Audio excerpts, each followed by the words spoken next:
जय श्री कृष्ण मित्रों, स्वागत है तमारू मित्तल वॉइस चेनल में। आजना विडियो में आपणे सांभळीशुं रविवार स्पेशियल श्री रांदल माताजी की संपूर्ण कथा अने इतिहास। गुजरातीओना शुभ प्रसंगों में रांदल तेड़वानी विधि पूजन धूमधामथी उजवाय छे। लग्न संतानोना जन्म समये जनोई वगैरह प्रसंगे रांदल तेड़वानो प्रसंग जरूर उजवाय छे। सवारे ब्राह्मण द्वारा माताने शणगारेली मांडवीनुं पूजन कराय छे। पछी जेटला रांदलना लोटा तेड़्या होय ते प्रमाणे गोरણીને प्रथम खीर रोटलीनो प्रसाद आपी मिष्टान साथे भोजन आपवामां आवे छे। सांजना समये गरबा भजन गवाय छे अने मातानो घोड़ो रमाडाय छे। तो चालो आजे जाणीए मां रांदलनी संपूर्ण कथा अने इतिहास। रांदल माताने रन्नादे, संज्ञादेवी, राणलदे, रांखल जेवा नामेथी पण ओळखवामां आवे छे। रांदल माताजी भगवान विश्वकर्माना पुत्री, सूर्यनारायण भगवानना पत्नी अने यम तथा यमुनाना माता छे।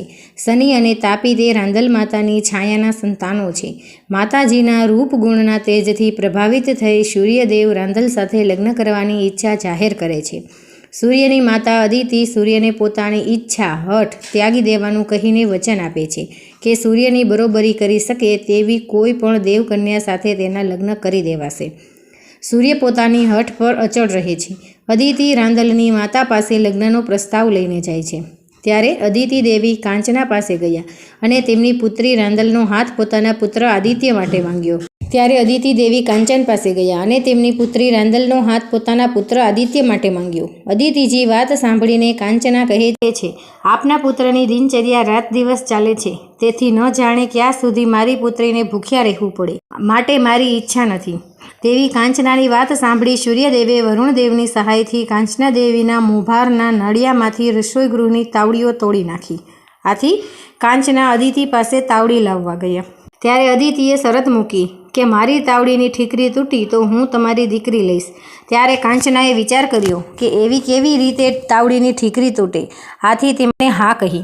તેઓ તાવડી લઈને ઘરે આવ્યા। રસોઈ કરીને પછી તાવડી ઠંડી કરીને પછી તેઓ તાવડી આપવા ગયા। ત્યારે સૂર્યદેવે યુક્તિ કરીને બે આખલાઓની વચ્ચે દેવી કાંચનાને એવા ભીડવી દીધા કે હાથમાંથી તાવડી પડીને તૂટી ગઈ, જેથી કરીને શરત પ્રમાણે સૂર્યદેવ અને રાંદલમાના વિવાહ થયા। વિવાહ બાદ સૂર્યનારાયણ ભગવાનના દિવ્ય તેજ સામે રાંદલ માતાજીથી તેમની તરફ દ્રષ્ટિ પણ થઈ શકતી ન હતી। પોતાના જ પતિ સામે દ્રષ્ટિ ન કરી શકવાથી અસમર્થતાથી દુઃખી થઈ મા રાંદલે પોતાનામાંથી એક બીજું સ્વરૂપ એટલે કે છાયા ઉત્પન્ન કરી પોતાના પિતાને ત્યાં ચાલ્યા ગયા। પિતા વિશ્વકર્માએ રાંદલ માતાને સમજાવીને ઘરે પાછા ફરવા કહ્યું, કારણ કે દીકરી તો સાસરે જ શોભે। આ બાબતથી તિરસ્કારની લાગણી અનુભવી માતાજીએ ઘોડી સ્વરૂપ લઈ પૃથ્વી પર એક પગે ઊભા રહીને તપ કરવા માંડ્યું। આ તરફ ભગવાન સૂર્ય અને છાયા કે જેને ભગવાન સૂર્ય રાંદલ માતાનું અસલ સ્વરૂપ જ ગણે છે, જેના બે સંતાનો થયા, શનિ અને તાપી। એકવાર યમ અને શનિ વચ્ચે મતભેદ થતાં ઝઘડો થયો, જેની વાત શનિ મા છાયાને કાને નાખે છે। છાયા પોતાના પુત્ર યમને ઠપકો આપે છે, જે અન્નવીએ ક્રોધે ભરાઈ ને માં છાયાને મારવા દોડે છે। છાયા યમના આવા વર્તનથી કોપાયમાન થઈ એવો શ્રાપ આપી બેસે છે કે જેવો તું પૃથ્વી પર પગ મૂકીશ કે તરત જ તારું મૃત્યુ થશે। પોતાના ઘટનાક્રમ પૂર્ણ કરીને સાંજે પરત ફરેલા સૂર્યનારાયણની નજર પુત્ર યમના ગમગીન ચહેરા પર પડતા જ પરિસ્થિતિની જાણ થઈ છે। સૂર્યનારાયણ એવા તારણ પર આવે છે કે માતા પુત્રને શ્રાપ આપે નહીં અને શ્રાપ આપે તો લાગે નહીં। સૂર્યનારાયણ કશોક ભેદ હોવાનું જાણી જાય છે। છાયા પર કોપાયમાન થઈને જો સાચું નહીં કહે તો તાપથી ભસ્મ કરી દઉં, એવું કહીને ભગવાન સૂર્યનારાયણની બધી વાતનો પાર પામી જાય છે। છાયા સૂર્યની દેવી રાંદલના પૃથ્વી પર ઘોડી સ્વરૂપે થઈ રહેલા તપ વિશે પણ કહે છે। દેવી રાંદલના તપ ભંગ કરવા માટે સૂર્યનારાયણ ઘોડાનું સ્વરૂપ લઈને ઘોડો ખૂંદતા ખૂંદતા પૃથ્વી પર જાય છે અને મા રાંદલનું તપ ભંગ કરે છે। અશ્વ એટલે ઘોડો અને અશ્વિની એટલે ઘોડી ના નસ્કરોમાંથી અશ્વિની કુમારોનું સર્જન થાય છે। સૂર્યનારાયણ દેવી રાંદલની વિનંતીથી પૃથ્વીને પોતાની 16 કળની તેજમાંથી એક કળા ઓછી કરી પૃથ્વીને તાપથી બચાવવાનું વચન આપે છે। આમ રાંદલ માતાની કૃપાથી પૃથ્વી તાપમાંથી બચી જવા પામે છે। તે ભૂમિ સૂર્ય ભગવાને વસાવેલું નગર, ત્યાંનું સૂરજ અને આજનું સુરત તે આ દિવ્ય તપોભૂમિ છે। ત્યાં અશ્વિની કુમાર માર્ગ પર અશ્વિની કુમારોના સર્જનને તપથી પ્રસન્ન થઈ સૂર્ય વરદાન આપે છે કે તમામ શુભ કાર્ય જેવા કે લગ્ન, વાસ્તુ, પુત્ર જન્મ, શ્રીમદ વગેરે જેવા શુભ કાર્યોમાં રાંદલનું સ્થાપન એટલે કે લોટા તેડવાનું કરનારને સુખ, સમૃદ્ધિ અને શાંતિ પ્રાપ્ત થશે. દેવી રાંદલ છાયાની હંમેશા બે લોટા તેડાશે, એક અસલ સ્વરૂપે અને બીજું છાયા સ્વરૂપે. આજે સૌરાષ્ટ્રમાં ગોંડલ પાસે દડવા ગામે માતા રાંદલનું વિખ્યાત મંદિર આવેલું છે. ગોંડલથી મોવિયા વાસાવડ માર્ગે 35 કિલોમીટર દૂર આવેલા દડવા ગામે રાંદલ માતા અવલૌકિક તેજમય સ્વરૂપે વિરાજી રહ્યા છે. આધ્યાત્મિક ભાષામાં કહીએ તો અહીં રાંદલ માતાની મૂર્તિમાંથી દિવ્ય ઉર્જાનો મહાધોધ અવિરત વછૂટે છે. નવરાત્રિમાં દર્શન અવલૌકિક અનુભૂતિની ઝલક આપે છે. તો ચાલો જાણીએ મા રાંદલ માતાના દડવાનો ઇતિહાસ. સૌરાષ્ટ્રમાં પડેલા ભયાનક દુષ્કાળને વરતવા માટે માલધારીઓએ એક ટીંબા પર વસવાટ કરે છે, જ્યાં તેને રાંદલ માતાજી એક બાળકી સ્વરૂપે મળે છે. બાળકી આવતા જ રિદ્ધિ સિદ્ધિ વર્તાય છે. અપંગ, આંધળા, કોઢિયાઓનો રોગ માતાજીની કૃપાથી નાબૂદ થાય છે.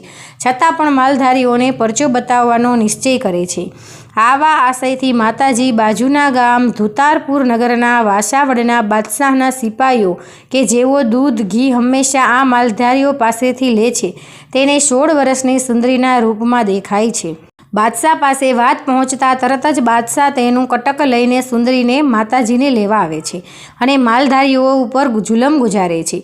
માતાજી કોપાયમાન થઈ બાજુમાં ઊભેલી વાછડીને પોતાના હાથનો સ્પર્શ કરતા તરત સિંહ સ્વરૂપમાં ફેરવી નાખે છે, જે આખા દળ કટકને દળી નાશ કરે છે. તેથી આ ઐતિહાસિક સ્થળ દડવાના નામે જાણીતું છે. અચંબિત માલધારીઓ ભાવ વિભોર થઈને માતાજીના પગે પડે છે અને પોતાના સાચા સ્વરૂપ તથા આશ્રય વિશે જણાવવાનું કહે છે. રાંદલ માતા પોતે જ દેવી રાંદલ હોવાનું કહી વચન આપે છે કે મારી જે કોઈ પણ ખરા હૃદયે ભક્તિ ઉપાસના કરશે તેના રોગો હરીશ, આંધળાઓને આંખો આપીશ, અપંગોને પગ આપીશ, કોઢિયાઓનો કોઢ મટાડીશ, નિસંતાનોને સંતાન આપીશ અને સર્વ મનોકામનાઓ પૂર્ણ કરીશ. અહીં મંદિરમાં નવરાત્રિમાં યજ્ઞ થાય છે તથા રાંદલ માતાના લોટા પણ તેડાય છે. શાંતિ યજ્ઞ, ચંડી પાઠ પણ કરવામાં આવે છે. ગોરણી પણ જમાડાય છે. બટુક ભોજન થાય છે અને અહીં દરરોજ થાળ ધરાય છે. દડવા રાંદલ ધામમાં આરતીના દર્શન કરવા દિવ્યાનુભૂતિ સમાન છે. હાલમાં અહીં સવારે 5 વાગ્યે અને 7 વાગ્યે આરતી થાય છે. પ્રાચીન પરંપરા જાળવીને આરતી કરવામાં આવે છે.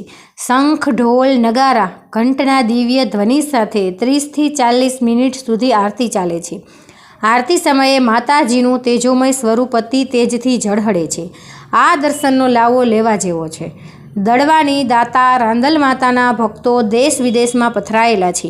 બુદ્ધિની હદ પૂરી થાય ત્યાં શ્રદ્ધાના સીમાડા શરૂ થાય. રાંદલ માતાના મંદિરમાં આવી અનેક ઘટનાઓ બની છે અને હાલ બને છે જે બુદ્ધિથી પર છે. તો બોલો શ્રી રાંદલ માતાની જય. તો મિત્રો, શ્રી રાંદલ માતાની સંપૂર્ણ કથા અને ઇતિહાસ જો તમને આ વિડીયો પસંદ આવ્યો હોય તો આપણી ચેનલ મિત્તલ વોઇસને લાઇક કરો, શેર કરો અને સબસ્ક્રાઈબ કરો. જય શ્રી કૃષ્ણ.